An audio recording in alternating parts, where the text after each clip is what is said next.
మీరెప్పుడైనా విన్నారా?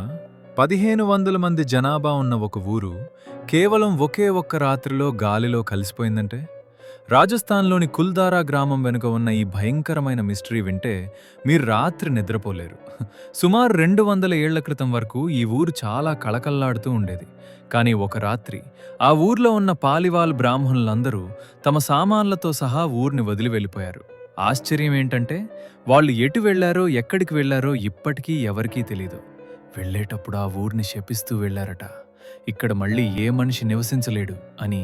ఆ శాపం ప్రభావమో ఏమో అప్పటి నుండి ఇప్పటి వరకు ఆ ఊర్లో ఒక్కరు కూడా సెటిల్ అవ్వలేకపోయారు. ఎవరు వెళ్ళినా అక్కడ వింత శబ్దాలు, ఎవరో అరుస్తున్నట్లు వినిపిస్తాయని భయపడి తిరిగి వచ్చేస్తారు. ఇండియన్ పారానార్మల్ సొసైటీ వారు అక్కడ ఇన్వెస్టిగేట్ చేసినప్పుడు వారి ఎలక్ట్రానిక్ గ్యాడ్జెట్స్లో వింతైన వాయిస్లు రికార్డ్ అయ్యాయి. రాత్రిపూట అక్కడ ఎవరో నడుస్తున్నట్లు, గాజుల శబ్దాలు వస్తున్నట్లు వారు కన్ఫర్మ్ చేశారు. ఇప్పటికీ ఆ ఊరు ఒక గోస్ట్ విలేజ్ లాగే మిగిలిపోయింది. మీకిలాంటి దెయ్యాల ఊర్లోకి ఒంటరిగా వెళ్లే ధైర్యం ఉందా? ఉంటే ఎస్ అని, లేకపోతే నో అని కామెంట్ చేయండి. మరిన్ని పారానార్మల్ మిస్టరీస్ కోసం క్విక్ ఫ్యాక్ట్స్ని ఇప్పుడే ఫాలో అవ్వండి.